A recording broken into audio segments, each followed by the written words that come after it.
পবিত্র ফজর এবং পবিত্র মাগরিবের নামাজের পরে কোন দোয়া পড়ব, কোন তাসবিহ তাহলিল পড়ব আমরা অনেকেই জানি না। নামাজের সালাম ফিরানোর সাথে সাথে রাসূলুল্লাহ সাল্লাল্লাহু আলাইহি ওয়াসাল্লাম একবার পাঠ করতেন আল্লাহু আকবার, অতঃপর তিনি আস্তাগফিরুল্লাহ মোট 3 বার পাঠ করতেন। অতঃপর রাসূলুল্লাহ সাল্লাল্লাহু আলাইহি ওয়াসাল্লাম তিনি আস্তাগফিরুল্লাহ 3 বার পড়ার পরে তিনি এই দোয়াটা মাত্র একবার পাঠ করতেন, আল্লাহুম্মা আনতাস সালাম ওয়া মিনকাস সালাম তাবারাকতা ইয়া যাল জালালি ওয়াল ইকরাম। অতঃপর আল্লাহর হাবিব সাল্লাল্লাহু আলাইহি ওয়াসাল্লাম তিনি বলেছেন, যে ব্যক্তি নামাজ শেষ করে এই বাক্যগুলো পড়বে ওই ব্যক্তি কখনোই ব্যর্থ হবে না। সুবহানাল্লাহ। অর্থাৎ পবিত্র ফজর এবং পবিত্র আসর অথবা পবিত্র মাগরিব অথবা 5 ওয়াক্ত নামাজের পরে অবশ্যই আপনারা সুবহানাল্লাহ 33 বার, আলহামদুলিল্লাহ 33 বার, অতঃপর আল্লাহু আকবার 34 বার আপনি যদি পড়েন মহান রব্বুল আলামিন তিনি আপনার উপর সন্তুষ্ট হয়ে যাবেন। আর শুধু তাই নয়, যে ব্যক্তি প্রত্যেক নামাজের পর সুবহানাল্লাহ 33 বার, আলহামদুলিল্লাহ 33 বার পড়বে এবং আল্লাহু আকবার 33 বার পড়বে, এই হলো মোট 99 বার। দর্শক, এখানে হচ্ছে মোট 99 বার। অতঃপর 100 বার পূরণ করার জন্য যেই ব্যক্তি কিনা এই দোয়াটা পাঠ করবে ওই ব্যক্তির জীবনের সমস্ত গুনাহ খাতা, জীবনে সে যত গুনাহ করেছে, জানা গুনাহ যত গুনাহ করেছে সমস্ত গুনাহ খাতা মহান রব্বুল আলামিন মাফ করে দিবেন। সহিহ মুসলিম শরীফের হাদিস। দর্শক, যে ব্যক্তি সুবহানাল্লাহ পড়বে 33 বার এবং আলহামদুলিল্লাহ পড়বে 33 বার, অতঃপর আল্লাহু আকবার 33 বার, এই হচ্ছে মোট 99 বার। অতঃপর 100 বার পূরণ করার জন্য যেই ব্যক্তি কিনা এই ছোট্ট দোয়াটা পড়বে ওই ব্যক্তির জীবনের সমস্ত গুনাহ খাতা রব্বুল আলামিন সঙ্গে সঙ্গে মাফ করে দিবেন। দর্শক, দোয়াটা হচ্ছে লা ইলাহা ইল্লাল্লাহু ওয়াহদাহু লা শারীকা লাহু লাহুল মুলকু ওয়া লাহুল হামদু ওয়া হুয়া আলা কুল্লি শাইইন কদির। অতঃপর আপনারা এই দোয়াটা মাত্র 100 বার পাঠ করবেন।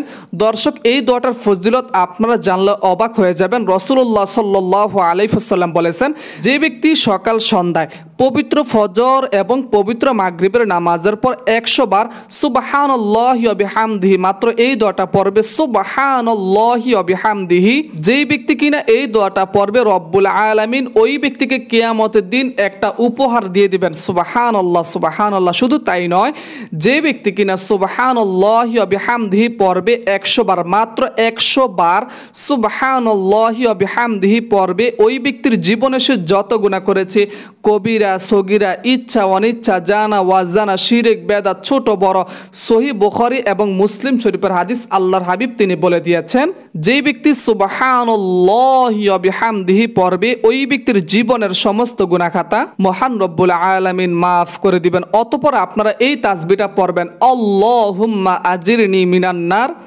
এই তাসবিহটার ফজিলত আপনারা জানলে আরো বেশি অবাক হয়ে যাবেন। রাসূলুল্লাহ সাল্লাল্লাহু আলাইহি ওয়াসাল্লাম বলেন, যে ব্যক্তি কিনা আল্লাহুম্মা আজিরনি মিনান নার পড়বে পবিত্র ফজরের নামাজের পরে, আর ওই ব্যক্তি যদি পবিত্র মাগরিব নামাজের পূর্বে ওই ব্যক্তির যদি মৃত্যু হয়, রব্বুল আলামিন ওই ব্যক্তিকে জাহান্নাম থেকে রক্ষা করবেন। এবং যে ব্যক্তি পবিত্র মাগরিবের নামাজের পরে আল্লাহুম্মা আজিরনি মিনান নার পড়বে, ওই ব্যক্তি পবিত্র ফজরের পূর্বে ওই ব্যক্তি যদি মৃত্যুবরণ করে, রব্বুল আলামিন ওই ব্যক্তির উপরে জান্নাতকে ওয়াজিব করে দিবেন। সুবহানাল্লাহি ওয়া বিহামদিহি।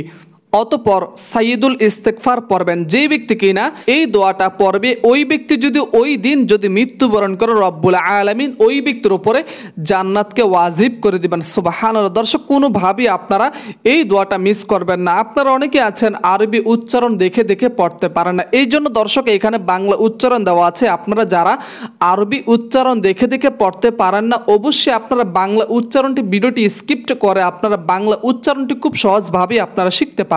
দর্শক, চলুন সহি শুদ্ধভাবে আমরা এই ইস্তিগফারটি আমরা শিখে নিই। দর্শক, ইস্তিগফারটি হচ্ছে আল্লাহুম্মা আনতা রাব্বি লা ইলাহা ইল্লা আনতা খলাকতানি ওয়া আনা আবদুকা ওয়া আনা আলা আহদিকা ওয়া ওয়া'দিকা মাস্তাতা'তু আউযু বিকা মিন শাররি মা সানা'তু আবুউ লাকা বিনি'মাতিকা আলাইয়া ওয়া আবুউ লাকা বিযামবি ফাগফিরলি ফা ইন্নাহু লা ইয়াগফিরুয যুনুবা ইল্লা আনতা। এই দোয়াটা পড়ার মাধ্যমে রব্বুল আলামিন তিনি আপনার উপর জান্নাতকে ওয়াজিব করে দিবেন। আমি আপনাদেরকে খুব ছোট্ট ছোট্ট যে দোয়াগুলো আপনারা খুব সহজভাবে শিখতে পারবেন, তারপরে আমি আপনাদেরকে আরো কিছু বাছাইকৃত যে দোয়াগুলো আপনারা খুব সহজভাবে মুখস্থ করতে পারবেন, আমি ওই দোয়াগুলো আমি আপনাদেরকে বলে দিচ্ছি। দর্শক, যে ব্যক্তি কিনা এই দোয়াটা পড়বে ওই ব্যক্তি রব্বুল আলামিন জীবনের সমস্ত গুনাহ খাতা মাফ করে দেবেন। দর্শক, আমরা কিন্তু আমাদের এই জীবনে আমরা অনেক গুনাহ করেছি জেনে না বুঝে। মনে রাখতে হবে আল্লাহ তাআলার কাছে আমরা যদি তাওবা ইস্তেগফার করি, অবশ্যই মহান রব্বুল আলামিন তিনি আমাদেরকে মাফ করবেন। কেননা আল্লাহ তাআলা কিন্তু বান্দাকে মাফ করতে ভালোবাসেন। বান্দা যতই বড়ই গুনাহ করুক না কেন, যদি বান্দা যদি খাঁটি মনে আল্লাহর কাছে যদি মাফ চায়, অবশ্যই মহান রব্বুল আলামিন তিনি হচ্ছেন দয়াশীল, তিনি হচ্ছেন গফফার, তিনি হচ্ছেন সাত্তার। তিনি অবশ্যই বান্দাকে মাফ করেই দিবেন। সুবহানাল্লাহ। দর্শক, অবশ্যই আপনারা 5 ওয়াক্ত নামাজের পরে রাসূলুল্লাহ সাল্লাল্লাহু আলাইহি ওয়াসাল্লাম বলেছেন, যে ব্যক্তি প্রত্যেক ফরজ নামাজের পর আয়াতুল কুরসি পাঠ করবে, ওই ব্যক্তি জান্নাত প্রবেশের পথে মৃত্যু ছাড়া আর কোনো বাধা থাকবে না। অর্থাৎ ওই ব্যক্তি তার মৃত্যুটাই বাধা। ওই ব্যক্তি মৃত্যু বরণ করতে দেরি রব্বুল আলামিন ওই ব্যক্তিকে স্পেশাল ভাবে জান্নাতের মধ্যে নিয়ে যাবেন। সুবহানাল্লাহ। অতঃপর আপনারা কি করবেন, সকাল সন্ধ্যায় সূরাতুল ইখলাস, সূরাতুল ফালাক এবং সূরাতুল নাস যদি মাত্র 3 বার যদি পাঠ করেন, অবশ্যই মহান রব্বুল আলামিন তিনি আপনার উপর সন্তুষ্ট হয়ে যাবেন। তিনি আপনার দুনিয়ার সমস্ত কাজকে তিনি সহজ করে দিবেন। সুবহানাল্লাহ, সুবহানাল্লাহ। অতঃপর আপনারা এই দুরূদ শরীফ পড়বেন। যেই কোনো দুরূদ শরীফ, আমরা দুরূদ ইব্রাহিম, দুরূদ উম্মি, যেই কোনো দুরূদ শরীফ পড়তে পারবেন, কোনো সমস্যা নাই। অতঃপর আপনারা আরেকটা দোয়া পড়তে পারেন, এই দোয়াটা পড়তে পারেন। না, এই দোয়াটা একটু বড় কঠিন হয়ে যায়, আমি আপনাদেরকে আরো সহজ ছোট ছোট দোয়াগুলো বলে দিচ্ছি।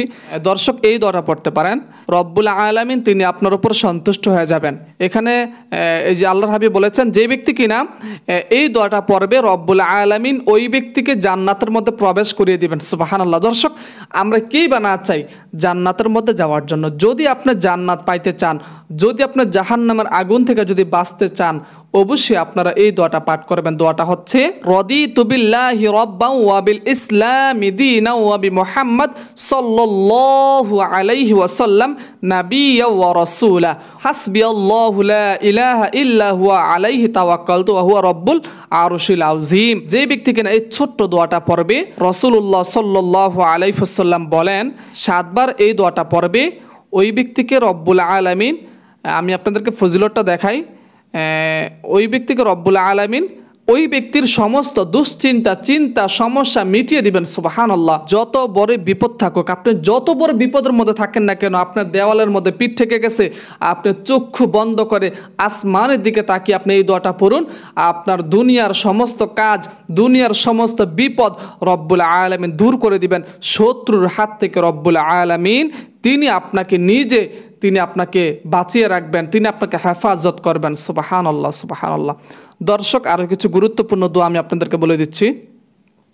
আপনারা অবশ্যই এই দোয়াটা পড়বেন, এইটা কোনোভাবে মিস করবেন না। দর্শক, আপনারা নামাজের পরে এই মুনাজাত ধরে আপনারা এই দোয়াগুলো আপনারা যদি পড়েন, আপনার সকল গুনাহ খাতা রব্বুল আলামিন মাফ করে দিবেন। রব্বানা যালামনা আনফুসানা ওয়া ইল্লাম তাগফির লানা ওয়া তারহামনা লানাকুনান্না মিনাল খাসিরিন।